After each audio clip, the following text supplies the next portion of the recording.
Hey, what's up everybody? I wanted to do a quick video for you guys. It's been a little bit. It's been a crazy busy couple weeks. I haven't had a whole lot of time. I wanted to do a quick video though. It's sort of a follow-up to owner responsibility, and this is the opposite example which I gave earlier in that video. In that video I was talking about, you know, as the owner it's up to you to take responsibility, and I gave examples of people that built the cars themselves and did a ton of research and made sure it was correctly, as opposed to other people that just throw the parts together and hope for the best and then fix it as it comes and all those sorts of things. Well, what you see behind me is another example of doing it the right way. This car right here, you may recognize it from the videos you've been seeing on Facebook and YouTube. This car comes out of Connecticut. Jimmy owns the car. He owns a shop. As you can see there on the window, that's his shop. Jimmy knows what he's doing. He's been doing this forever. Fast Porsches, GTRs, builds some of the fastest Subarus out there. But being a dealer of Palm Beach Dyno, he asked me for my advice on what he would do. He had a pretty fast car and was ready to step it up. He wanted to, you know, his words were, he wanted to kick everybody's ass. So he asked me what he needed to do to get there. So I gave him a list of parts and how to, you know, get to his goals, which was low 8s, maybe taking a shot for 7s with the 6R80 and all that. So this car right here, he purchased all the parts based off of my recommendations. His own shop was so busy that he just really didn't have time to put it together. So I encouraged him to ship the car down to us, and Rare Fab next door would put it together. And this car turned out even better than I expected. You know, during a new build, it's not uncommon to have a lot of little problems. This one, we really didn't.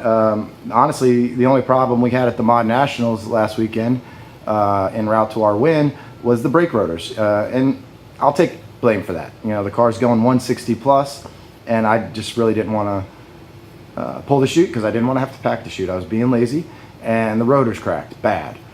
Should they crack? No. But if I were to use the parachute, it probably would not have happened. That was really the only real problem we had with the car. The car started off with its very first pass in testing going 970, then 920 at Orlando. Only got 2 passes, took it to the mod shootout, other than when I forgot to turn the CO2 on. The car went 990, 880, 860, 850, 840, 830.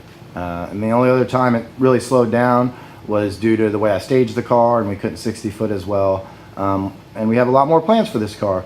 But the point is Jimmy realized that although he's an expert on cars, all different types of cars, he still wanted to lean on us for the advice because we specialize in this platform. And I'd say it paid off pretty well for him. So I guess this video was a little bit motivated by the whole Black Friday thing, and everybody's looking to save $5 or $10 or $20.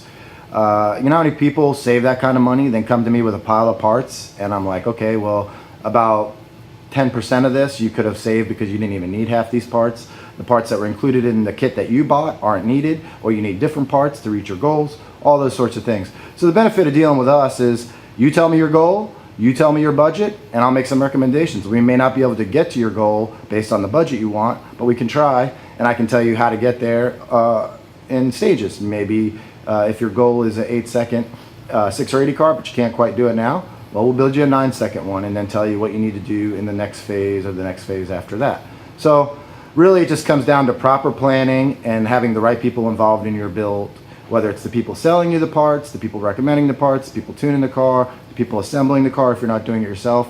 All those sorts of things are incredibly important, and if you are misguided enough to think all you have to do is buy a list of parts, bolt them on the car, and you're going to go whatever your goal was, you're sorely mistaken. And I think you can see a lot of the results of that if you browse Facebook. People complaining, I got all this stuff done to my car, yet it's not fast. Well, maybe there's a reason.